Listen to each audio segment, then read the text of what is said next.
경주 보문상가 매각을 두고 지역 상인들이 블랙아웃 시위에 나섰습니다.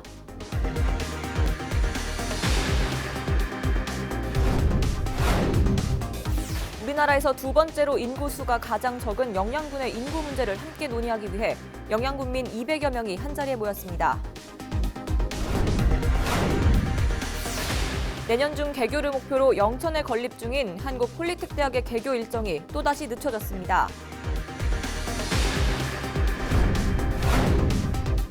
우리 주변 도움이 필요한 이웃들의 이야기 중 저소득층의 사연을 연속해 전해드립니다.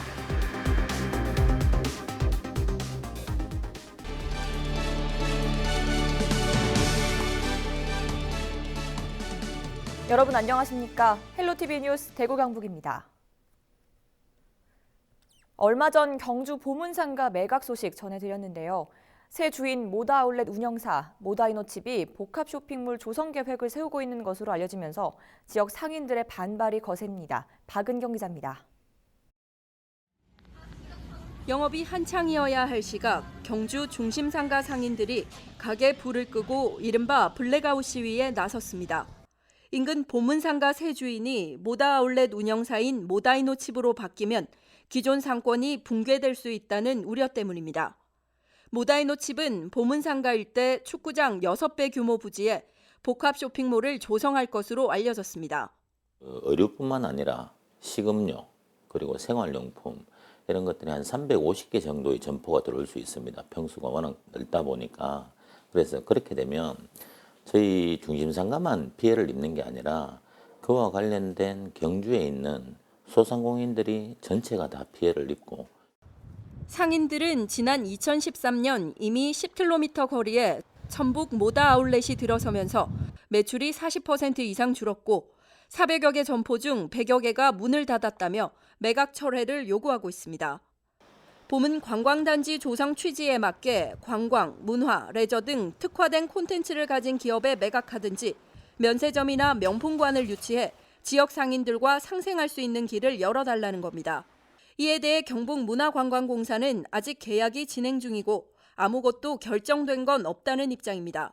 지역 상인들이 우려하는 상권 붕괴 부분에 대해서는 설계 심의 과정에서 경주시 등과 논의를 통해 대책을 마련하겠다고 설명했습니다. 보문상가를 6년이나 공실로 비워뒀습니다. 이대로 놔둘 수는 없지 않습니까? 그래서 경주 관광 활성화, 관광객 유치를 위해서 우리도 어쩔 수 없이 민간 자본을 유치해서 계약을 체결하게 된 거고 지금 현재 계약 기간이 진행되고 있습니다.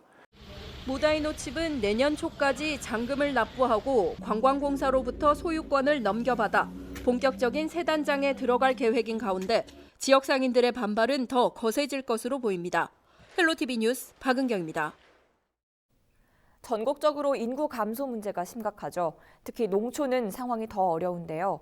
인구 소멸 위기에 처한 영양군에서는 인구 문제를 함께 논의하고 지역에 맞는 방법을 찾기 위해 군민 200여 명이 한자리에 모였습니다. 어떤 이야기가 오갔을까요? 김신혜 기자가 취재했습니다. 지난 10월 기준 영양군 전체 인구수는 17,015명. 전국 시군 가운데 울릉군을 제외하고 가장 적은 수입니다. 1973년 영양군 인구는 7만 명을 넘었지만 7, 80년대 산업화로 젊은 층이 점점 빠져나갔고 2006년 2만 명 선이 무너졌습니다. 그 후로도 인구는 점점 줄어 이제는 17,000명도 겨우 넘기는 수준이 됐습니다. 25년 뒤에는 인구 10,000명 선이 무너질 위기. 점점 상황이 심각해지자 영양군민 200여 명이 한자리에 모였습니다. 현재 영양군의 인구 문제와 해결 방안에 대해 군민들의 자유로운 토론이 이어졌습니다. 외부 인력을 영입하는 쪽에 대한 큰 인프라가 없어요. 그냥 단순하게 그냥 와야 된다 하는 그런 이야기만 자꾸 되니까 실질적으로 그 사람들 여기 와서 먹고 살 길이 없습니다. 영양군에 들어와 있는 공공기관에서는 직원들이 살만한 거주시설이나 관광객들을 위한 숙박시설이 부족하다는 문제를 꼬집었습니다. 주택단지를 좀 읍내 인근에 좀 마련해 주시면 두 번째는 군내에 이제 빈집들이 많고 군에서 게스트하우스라든지 좀 이렇게 농촌의 정치를 느낄 수 있게 그 지역에서 좀 개발을 해주셨으면 하는 건의를 좀 드립니다. 국민들은 인구 감소를 막고 지역 발전을 위해 앞장서겠다며 결의를 다졌습니다. 우리는 자신뿐만 아니라 친인척, 출향인, 예비, 귀농, 귀촌인 등을 대상으로 지역 주소 갖기를 독려하고 국민 한 명 한 명이 영양군 인구정책 홍보대사가 되어 활동한다. 영양군은 인구 증가 정책을 지원하는 조례를 만들었고 12월 중으로 공식 발표할 예정입니다. 우리 전입자를 위한 각종 지원 제도를 마련해서 젊은이들이 많이 올 수 있도록 하겠습니다. 그리고 특히 귀농귀촌 지원, 출산, 보육, 장려, 그다음에 우리 젊은 층 들어오는 임대주택 지원 제도를 마련해서 우리 지역에 인구가 많이 유입될 수 있도록 노력하겠습니다. 영양군은 지역으로 이사와서 주소를 옮길 경우 한 명당 10만 원씩, 한 가족에 50만 원까지 지원합니다. 또 영양에서 일하는 청년들을 위한 주택 임차료를 1년에 120만 원씩 최대 3년까지 지원할 계획입니다. 주민과 지자체의 노력으로 영양군이 인구 2만 명 선을 회복해 육지에서 인구수 꼴찌라는 꼬리표를 뗄 수 있을지 주목됩니다. 헬로티비 뉴스 김신혜입니다. 한국 폴리텍대학 로봇 캠퍼스가 영천에 건립 중인데요. 교육부가 건물 등기 미확보를 이유로 설립 인가를 거부하면서 내년 9월 개교는 어려울 것으로 보입니다. 대학 측은 교육부가 거부 사유로 밝힌 요건을 충족시킨 뒤 인가 신청을 다시 낼 계획입니다. 이하영 기자입니다. 이달 중 준공을 앞두고 있는 한국 폴리텍대학 로봇 캠퍼스입니다. 건물 공정률 100%로 막바지 조경 공사 등이 진행되고 있습니다. 대학 측은 당초 내년 3월 개교를 목표로 설립을 추진했지만 지난 6월 교육부가 설립 인가를 반려하면서 개교 일정이 늦춰졌습니다. 당시 대학 측이 개교 1년 전에 설립 신청서를 제출해야 하는 규정을 지키지 못했기 때문입니다. 대학 측은 이 규정에 따라 내년 9월 개교로 바꿔 설립 신청서를 제출했지만 교육부가 또다시 설립 인가를 거부했습니다. 심의 신청 당시 건물이 준공되지 않았다는 이유입니다. 저희가 대학 설립 관련 규정에서는 그거를 확보라는 부분 이제 등기부로 확인하도록 되어 있고요. 준공된 다음에 준공이 다 된 다음에 이제 등기가 되는 상황이지 않습니까? 등기까지 완료돼야 됩니다. 대학 측은 교육부의 규정에 맞춰 건물 등기를 확보한 뒤 설립 인가를 신청할 계획이지만 최악의 경우 행정 심판도 고려하고 있습니다. 우리 생각은 그래도 어떻든 간에 캠퍼스 이제 인가는 돼야 되기 때문에 조금 미진한 걸 좀 보완해서 2월 달에 한 번 더 세 번째 신청을 하자. 그렇게 지금 준비하고 있습니다. 교육부가 사실상 2번씩이나 설립 인가를 거부하면서 폴리텍대학 영천 캠퍼스 설립이 무산되는 것 아니냐 하는 우려의 목소리가 커지고 있습니다. 헬로티비 뉴스 이하영입니다. 헬로티비 뉴스에서는 우리 주변 도움이 필요한 이웃들의 이야기를 계속해서 전해드리고 있습니다. 겨울은 취약계층에게 더욱 고달프고 힘든 시기인데요. 난방비도 걱정이지만 온정이 더욱 그리워집니다. 도움의 손길이 필요한 이웃들의 사연을 권수경 기자가 전해드립니다. 석가래가 훤히 드러난 낡고 오래된 집. 문과 창틀 사이로 찬바람이 그대로 들어옵니다. 전에 살던 집이 물에 잠기면서 박순자 씨와 아들 김상민 씨는 쫓겨나다시피 이곳으로 왔습니다. 우기 때, 비 장마 때 집이 반파가 되는 바람에 촌집이 다 무너지는 바람에 급하게 이사 와가지고 90살에 가까운 박 씨는 아들과 서로 의지하며 살아가고 있습니다. 기초생활수급자인 박 씨와 김 씨가 지역 자활센터에서 번 적은 돈으론 올겨울 난방비조차 되기 힘듭니다. 게다가 기름도 연탄도 배달이 어려운 언덕배기 집이라 막막하기만 합니다. 난방은 연탄 떼는데 기름이 있자로 이사하는데 기름차가 못 올라와요. 연탄을 내가 갖다 놔고 이렇게 하는데 그 난방하기가 좀 힘들죠. 15년 전부터 부인과 떨어져 홀로 지낸 장기철 씨. 고아원에서 자랐고 성인이 돼선 배고픔에 안 해본 일이 없습니다. 아이 허리 다리 이게 안 좋죠. 하도 일을 많이 하고 이래가지고 예를 해요. 농사를 많이 짓디걸랑 옛날에는요. 그거 저 가스원 있고 이래가 석정 그 기름 보일러가 있어도 기름값 걱정에 잘 틀지도 못합니다. 겨울은 저소득층의 삶의 무게가 더욱 무거워지는 때입니다. 어려우신 분들은 실제적으로 본인들이 느끼는 것보다 더 많이 어려워하세요. 저희는 같이 이것저것 해주셨으면 좀 더 감사하겠어요. 그리고 마음이 더 힘드신 분들이세요. 그래서 이런 지원들이 많아서 이웃을 사랑하는 마음이 우리가 조금 더 많아졌으면 좋겠다는. 취약계층과 위기가구에 도움의 손길이 절실해지는 겨울. 경북 사회복지 모금회와 함께하는 예천군 성금 모금 행사는 오는 5일 예천군청 앞마당에서 열립니다. 헬로티비 뉴스 권수경입니다. 규모 5.4의 포항 지진 진앙이었던 흥해는 막대한 시설물 피해만큼 주민들의 정신적 고통도 상당했습니다. 여전히 작은 충격에도 놀라는 분들이 많은데요. 이런 심리적 외상을 치료하고 치유하도록 돕는 지진 트라우마 센터가 문을 열었습니다. 정필문 기자의 보도입니다.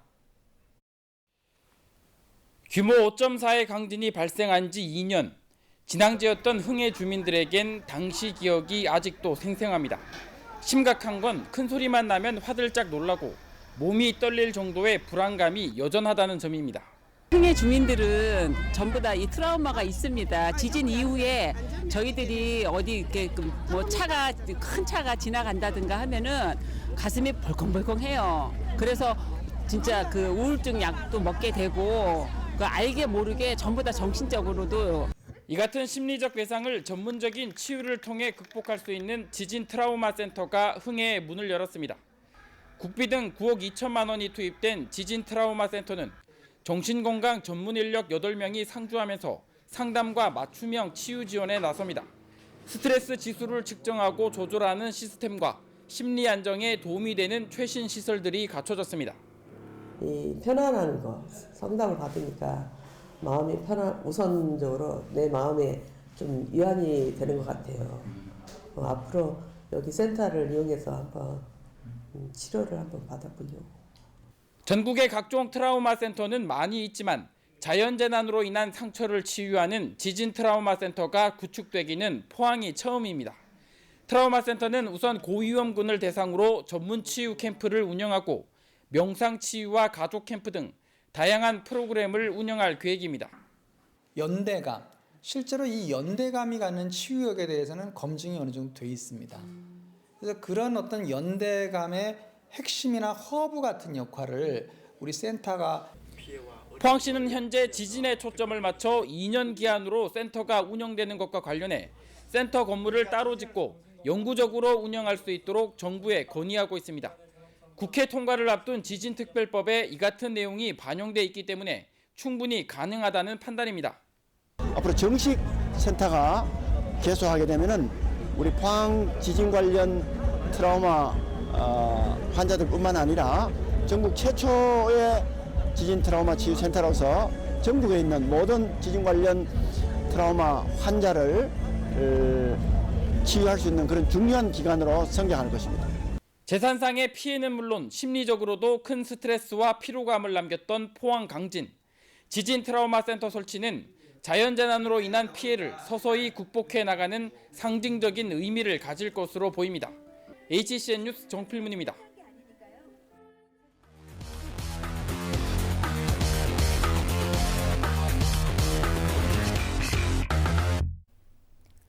지역의 핫 이슈를 들여다보는 뉴스 인사이드 순서입니다. 대구 경북에서 떠오르고 있는 소식 함께 살펴보시죠. 첫 번째 키워드입니다. 대구 앞산 34년 만의 시민 품으로입니다. 산 좋아하시는 분들에게 반가운 소식이 있네요. 대구 앞산 정상이 34년 만에 다시 개방됐습니다. 대구경찰청 통신중개소와 숙소 건물이 들어선 이후로 일반 시민들은 정상까지 올라갈 수 없었는데요. 이번에 경찰청 숙소 건물을 철거하면서 그 자리에 새롭게 산책로와 계단 등이 조성됐습니다. 해발 658.7m, 앞산 정상에 오르면 대구 시내의 모습을 한눈에 담을 수 있다고 하는데요. 해맞이 공간으로도 더할 나위 없겠죠. 앞산 정상이 대구를 대표하는 또 하나의 핫플레이스가 되길 기대해봅니다. 두 번째 키워드입니다. 석포제련소 조업 정지, 또다시 연기입니다. 석포제련소 조업 정지 이슈가 다시금 달아오르고 있습니다. 지난 4월 석포제련소가 환경법령을 위반한 사실이 드러나자 환경부는 석포제련소에 조업정지 120일 처분을 통보했는데요. 해가 다 가도록 조업정지 처분이 확정되지 않자 환경단체가 반발하고 나선 겁니다. 경상북도는 영풍의 의견을 듣기 위해 청문회를 열고 환경부의 행정 처분이 적절한지 물어보는 과정을 밟은 데 이어 최근 법제처에 또다시 법적 해석을 요청했는데요. 이를 두고 환경단체들은 시간 끌기라면서 비판하고 있는 상황입니다. 신중하게 결정을 내리겠다는 경상북도와 처분을 서둘러야 한다는 환경단체가 맞서고 있는 상황. 조업정지 문제는 언제쯤 마침표를 찍게 될까요? 세 번째 키워드입니다. 쓰레기집 사라질까 합니다. 발 디딜 틈 없이 집안 가득 쌓여있는 쓰레기, 저장 강박증을 갖고 있는 사람의 집입니다.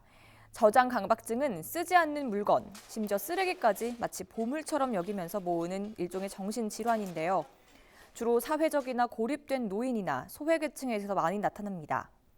물건을 모으면서 불안하고 공허한 마음을 달래려 하기 때문인데요. 문제는 저장 강박증 환자들이 비위생적이고 위험한 환경에 노출되어 있다는 겁니다.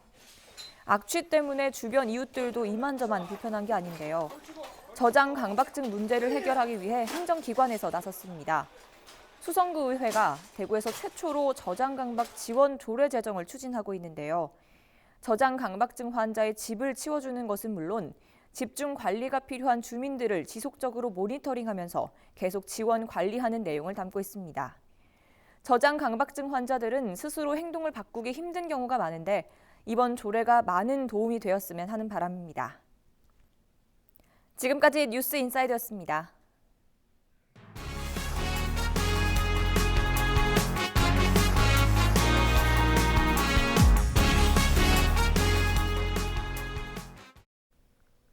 비가 내리고 난 뒤 기온이 갑자기 떨어졌는데요.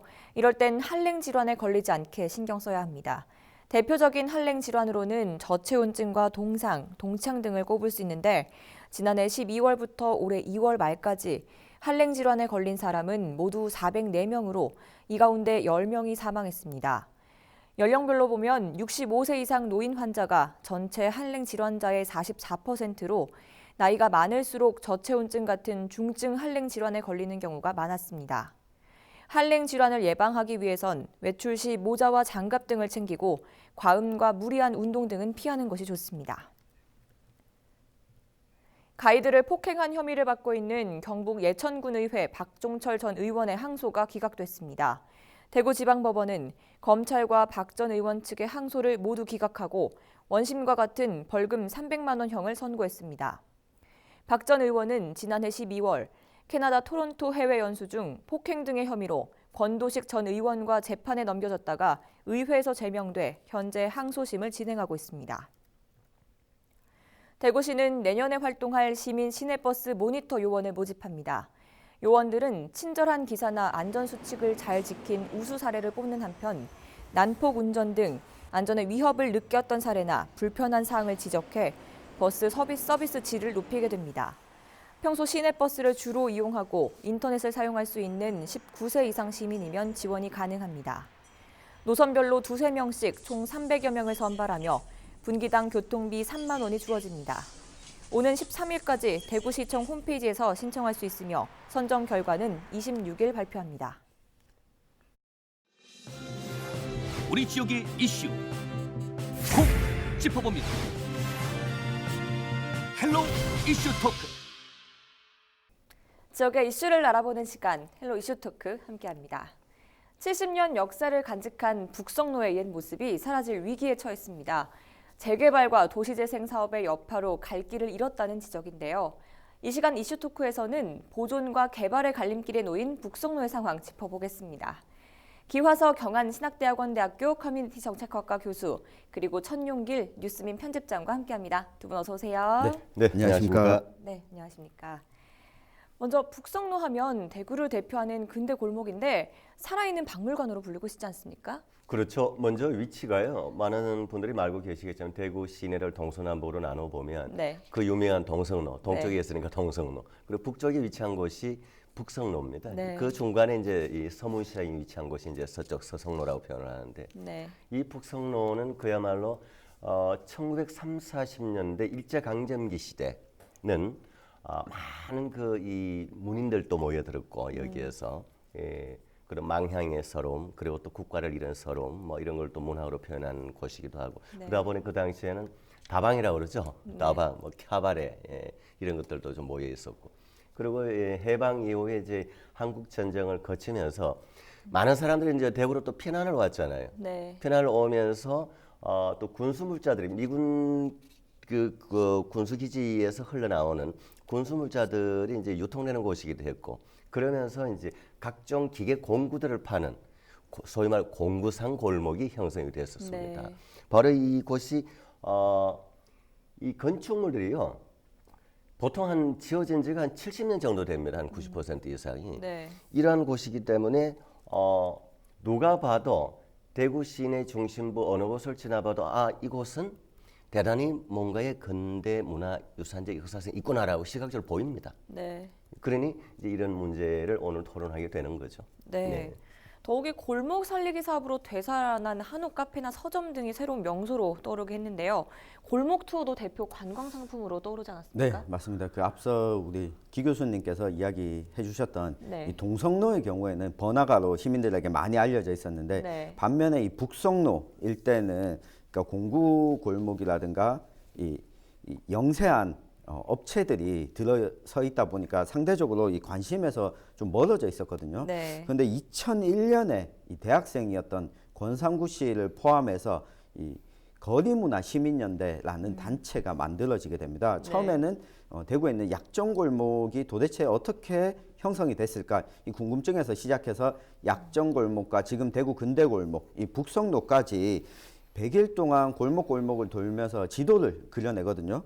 이게 성과가 나온 것이 2002년 대구 골목문화 가이드북이 나오게 됐고 2007년에는 이 성과들을 다 모아서 600페이지 분량의 대구 신택리지라는 네. 책자를 발간하게 됩니다. 제가 학창 시절에 이 책을 가지고 수업을 하기도 했었거든요. 네. 네, 그만큼 이 100년간의 이 대구 근대사가 녹아있는 다양한 문화 콘텐츠들을 골목을 중심으로 발굴해냈는데 대구 근대골목 같은 경우에는 이상화 서상동 고택 또 이 3.1 만세운동길 네. 그리고 이 제일교회 양령시 진골목 여기에 이르기까지 근대골목을 한 축 형성하게 됐고 이후에는 이 북성로에도 새로운 콘텐츠들을 형성하는 이 공구박물관 이 공구를 활용해서 그 공인들의 이야기들을 담은 공구박물관까지 구성을 하게 됐습니다. 그러면서 이 북성로가 건물을 허물고 새로운 건물을 짓는 방식이 아니라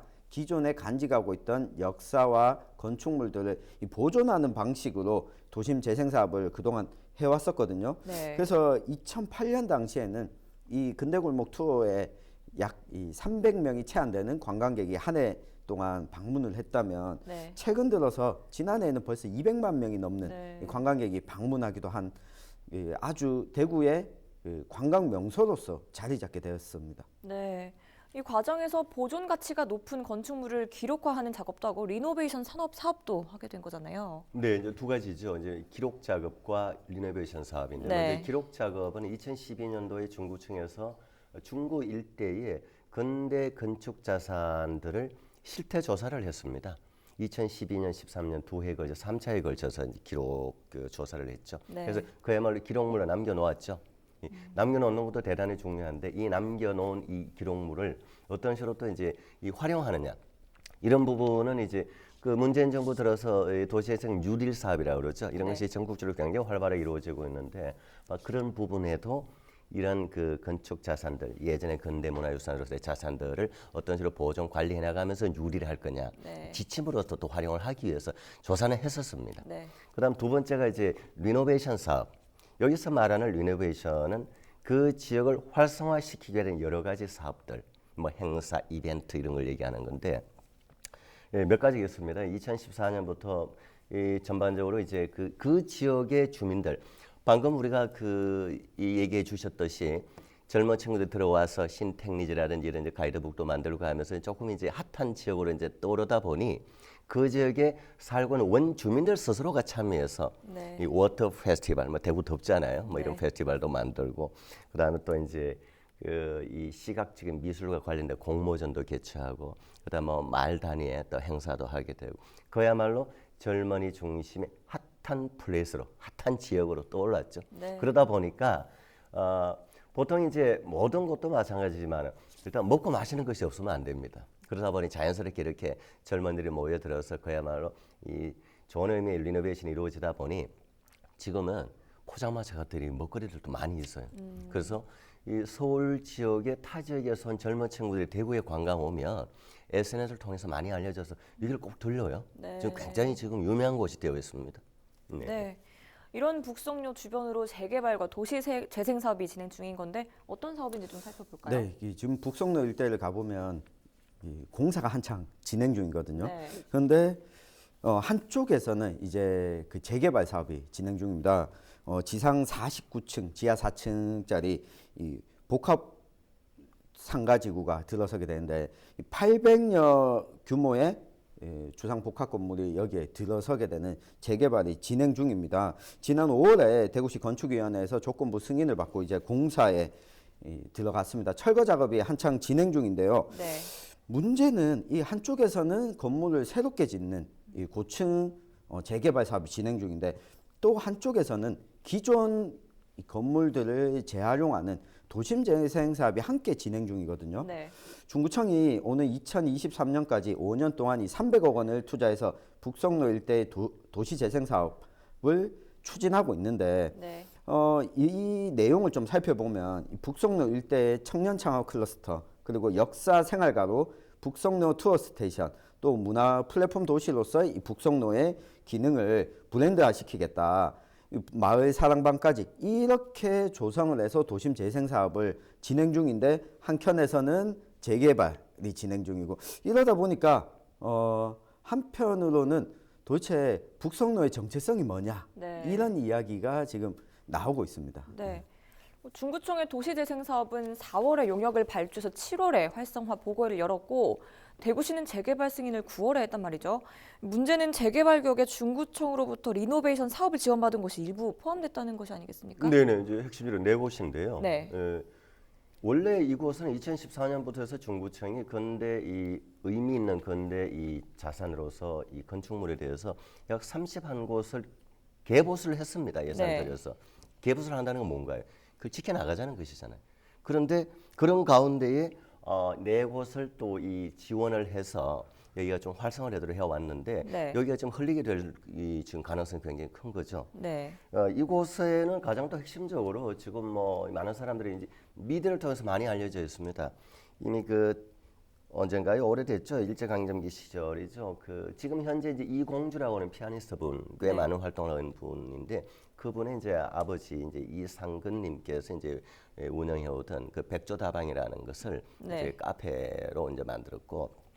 그다음에 또 이제 이미 1930년대에 만들어졌던 소금 창고를 또 개조해서 소금 창고란 이름의 카페가 만들어져서 많은 사람이 오고 가고 있어요. 저도 개인적으로 지나다가서 뭐 본 적이 있는데 네. 이러한 것들이 지금 어떻게 보면 방금 얘기하셨듯이 보수해놓고 또 헐게 되고 그야말로 이런 것이 반복이 되면 앞으로 이게 어떻게 되겠냐. 뭐 시민 누구나 봐도 염려스러운 부분이죠. 네. 네. 더욱이 백조다방 같은 경우는 리노베이션 사업 지원을 받은 지 8개월 만에 철거 운영에 놓이게 됐다는 거죠. 네, 맞습니다. 앞서 기 교수님께서 이야기해 주셨던 이 백조다방의 경우에는 네. 대구의 문화 살롱으로서 이 문화 예술인들이 모여서 이야기를 나누던 장소로 각광을 받았습니다. 오랫동안 자리를 지켰는데 이것 때문에 이 백조다방의 스토리야 건물이 여기가 소위 말하면 이제 현대식 건물이 아니라 네. 이 안에는 목조 건물 아주 층고도 상당히 높은 네. 건물로 만들어져 있어서 이 건물과 이 스토리에 매료됐던 홍원태 씨가 직접 리모델링을 했습니다. 네. 올해 다시 1월에 오픈을 했는데 인테리어를 전공한 홍원태 씨는 2년 6개월 동안 백조다방을 직접 공사했거든요. 네. 이 비용은 2016년부터 대구 중구청이 주도했던 이 근대 건축물 리노베이션 사업 지원을 받아가지고 2년이 넘는 기간 동안 새롭게 오픈을 했는데 기존에 있던 건축물의 틀은 그대로 두고 이 내부만 인테리어를 새롭게 하는데 2년이 걸렸는데 이게 완공되자마자 지금 1년도 채 안 돼서 다시 허물어야 되는 상황이 되어버린 거죠. 네. 이 건물을 리모델링했던 홍원태 씨의 경우에는 이렇게 이야기를 합니다. 리노베이션 하는 게 건물을 새롭게 허물고 짓는 것보다 훨씬 돈이 더 많이 들어가고 시간도 더 많이 들어간다. 그러니까 사업 지원금을 받긴 했지만 평소 건물을 짓는 것보다 2배 이상의 자비까지 들여서 이 건물을 지었는데 북성로라는 공간이 좋아서 도심 재생 사업을 하겠다라고 해서 이 건물을 이렇게 지었는데 이렇게 갑자기 또 허물게 된다니까 상당히 좀 허탈하다 이런 이야기를 했거든요. 결국에는 이 공간 리노베이션 사업을 지원했던 대구 중구청과 그리고 대구시 간에 소통이 전혀 안 된 것 아니냐 이런 볼멘 소리를 내기도 했습니다. 네, 이런 소통의 부재라는 지적에 대해 대구시와 중구청은 어떤 입장입니까? 먼저 대구시의 경우에는 이 재개발과 관련돼서 그 사업을 시행하고자 하는 이제 시행 회사가 있을 거 아닙니까? 시행자 쪽에서 그 일대에 토지 소유주의 95%의 동의를 받아서 이 법적으로 전혀 문제가 없습니다. 그 법적 요건을 채운 거죠. 95%의 토지 소유주의 동의를 받아서 재개발 신청을 했기 때문에 행정 절차상 이것을 승인해주지 않을 수가 없다라는 입장이고 단 여기에 대구시의 입장에서는 또 이 근대 건축물 리노베이션 사업에 지원이 돼 있는 그 사업 부지에 대해서는 지원된 예산을 반납받을 필요가 있다라는 전제를 달고 승인을 해줬다. 그래서 시에서는 할 역할을 다 했다는 얘기죠.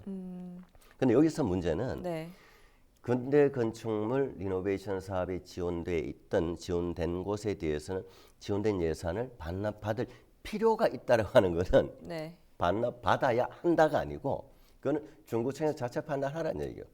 이런 것이 나중에 결국 문제가 되거든요. 그다음 이제 중구청 입장에서는 중구청 관점에서는 이러한 인허가는 시에서 하는 일이다. 중구청 소관이 아니다.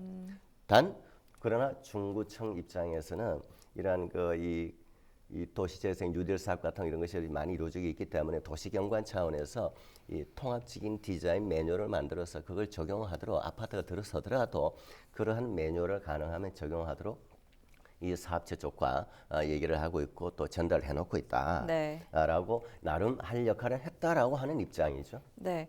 이 지적해 주셨다시피 예산 문제가 있는데요. 한편으로는 북성로 근대 골목 투어가 대표 관광 상품이었고 이 일대 골목을 살리고자 들인 세금이 만만치 않습니다. 이 예산 낭비가 되고 있다는 점 간과할 수 없지 않겠습니까? 맞습니다. 이 돈을 지원해 놓고 이게 금방 이 사업이 사라지게 되는 이 상황인데 중구청의 경우에는 이 건물 내채에 지원한 1억 2,800만 원을 전액 환수하겠다 이런 입장을 밝혔습니다. 그런데 이게 좀 쉽지 않은 상황인데요. 이 재개발로 건물을 철거하고 이 보상금을 받았던 이 수혜자 A 씨는 업체 측이 계약 당시에 지원금까지 대납해 준다는 조건을 제시할 줄 알았는데 갑자기 보상금에 포함했다 이런 주장을 하고 있다. 업체 측과 논의해서 지원금 반환 주체가 누가 될 것인지 좀 따져봐야 한다. 쉽게 말하면 이 돈을 내가 당장 반납할 게 아니다. 중구청에서 요구한다고 해도 누가 그 돈을 내야 되는지 따져봐야 한다. 이런 상황인데 중구청에서는 이렇게 밝히고 있어요. 건물주들이 이 값을 비싸게 받고 보상금을 받고 넘겼기 때문에 건물주들 스스로 지원금을 반환할 수 있는 자금이 충분하다라고 주장하고 있는데 앞서 기 교수님이 이야기하신 것처럼 이 부분과 관련해서 누가 반납해야 되는가를 놓고는 시간이 지속되는 갈등이 벌어질 수밖에 없다. 결국은 이 기간 동안 썼던 세금에 대한 효과를 보지 못하고 세금을 다시 환수하지 못할 가능성도 존재한다는 거죠. 네, 우려스러운 점이 많습니다. 재개발로 북성로가 사라질 위기에 처했다 이런 지적인데 어떻습니까? 당연하겠죠. 이 부분은 이제 세 명의 얘기를 조금 전하고 싶은데 이제 이름을 일단 이니셜로 얘기하겠습니다. 여기에서 한 15년여 정도의 이 철물상을 운영해 오시는 한 분의 경우에는 평소에 여기에서 영업을 해오는 가운데 이 북성로를 어떻게든 좀 유지하고 또 이렇게 보존하자라는 차원에서 뭐 예산도 지원하고 해놓고 네. 이제 와서 헐면 어떡하느냐. 그럴 것 같으면 뭘 세금 넣어서 해왔느냐. 이런 볼멘 소리 당연히 하겠죠. 또 이제 여기에 또 살고 있는 한 분, 이제 B 씨의 경우에는 본인이 원래 여기 살고 있지 않았는데 네. 여기 이제 여기가 15년 정도부터 해서 사실은 공구상은 많이 형성됐지만 네. 사실은 많이 공동화돼 있었어요. 네. 그러니까 뭐 집을 두고 떠난 사람도 있고, 근데 여기에 이제 비어 있는 집을 이제 아는 지인으로부터 들어가서 살아라고 해서 살고 있는 사람 한 분의 경우에는 네. 여기 들어와서 방금 우리 청취자 얘기하셨잖아요. 원래 새 거 짓는 것보다 있는 거 그 유지 보수는 돈 더 들어가요, 사실은. 근데 이분 같은 것도 그런 경우죠. 아는 지인이 집에 들어가 살았는데 석 달 동안 매번 청소하고 매일 청소하고 보수하고 해서 겨우 이제 좀 살기 시작할 만하니까 지금 나가야 될 상황이니까 못 나가겠다. 그래서 이제 법적으로 이제 버티고 있는 소송 내놓고 있고 결국이라고 있는 중이죠. 네. 이런 상황들. 또 하나 이제 전문가 입장에서 이제 문화재연구원에 관계된 이제 이 전문가 얘기는 이곳이 100여 년 전후의 역사를 가지고 있기 때문에 네. 만약에 재개발을 하기 위해서 하다 보면 이제 기초공사를 하다가 터파기 같은 걸 할 거 아닙니까? 그러면 이 지하에 어떠한 근대 유산, 유물들이 나올 가능성도 있을 수가 있다. 네. 유념해야 된다라고 얘기를 합니다. 네. 대구시의회는 역사적 가치가 있는 건축물을 시가 사들여서 관리하도록 하는 내용의 조례를 만들어 내년부터 시행하기로 했다는데요. 우선 관련 발언 내용부터 들어보시죠. 대껏 우리가 그 리모델링이나 개보수 할 때 지원 또는 보조 정도에 지나쳤는데 이거를 그 체계적으로 관리하기 힘이 듭니다. 그래서 우리 이제 이번에 조례를 새로 개정함으로 해서 이런 보존의 가치가 있는 한옥은 또 대구시에서 매입을 해서 체계적으로 관리를 할 수 있도록. 네, 영상 보고 오셨는데요. 조례의 구체적인 내용은 어떻습니까? 네, 그 대구시의 박갑상, 김대현 두 시의원이 공동 주도로 발의된 조례인데요. 기존에 그 대구의 한옥 진흥에 관한 조례가 있었습니다. 이것을 네. 좀 통합해서 대구시 한옥 등 건축 자산의 진흥에 관한 조례라는 것을 만들었고 또 네. 대구시 도시재생 활성화 및 지원에 관한 조례 두 가지 양대 축으로 만들었는데 여기에 보면 기본적으로 한옥을 활성화하기 위해서 지정된 그 한옥을 보호해야 될 그 지역에서 한옥을 지을 경우는 5천만 원, 그리고 그와 좀 벗어난 곳에 이외의 지역에 지을 때 3천만 원 원래대로 그대로 지원을 해주겠다는 네. 이런 내용의 조례를 만들었습니다. 네. 그리고 또 이제 대구시에 이제 공단, 대구시 산하의 공기업이나 공단도 많이 있습니다. 이런 기관들이 출연을 하게 되면 도시재생 지원 기관으로 선정을 포함시킨다는 내용이 포함되어 있습니다. 네. 이미 가치 높은 건물은 사라졌고 보존이냐 개발이냐 갈림길에 서 있는 북성로인데요. 앞으로 나쁜 선례를 만들지 않기 위한 과제는 뭐가 있을지 두 분 의견 간단하게 덧붙여 주시죠. 네, 그 간단히 살펴보면 이미 재개발이 들어갔고 도심 재생 사업이 들어갔습니다. 네. 그러니까 이와 같은 사례가 좀 남지 않도록 대구시와 기초 지자체 간에 서로 도시개발 정비 계획을 세울 때 이 네. 부분들을 협의하고 소통이 우선 필요하다. 이것이 없다 보니까 두 가지가 충돌하는 상황이 벌어지고 있거든요. 이 부분과 관련해서 좀 이번 사례를 바탕으로 대안을 반드시 모색해야 된다. 이 말씀을 꼭 드리고 싶습니다. 네, 저는 이제 이 어제와 오늘과 내일이 공존할 수 있는 그 전통과 미래가 공존하는 바로 그 핵심이 도시경관입니다. 네. 도시경관에 대한 구청 그리고 시의 이 통합적인 대구시 전체를 놓고 봤을 때 이러한 개념 정립이 공부가 필요하다 생각을 합니다. 네, 말씀 고맙습니다. 이 시간 헬로 이슈 토크 위기의 북성로에 관한 이야기 나눠봤고요. 함께해 주신 두 분 오늘 말씀 고맙습니다.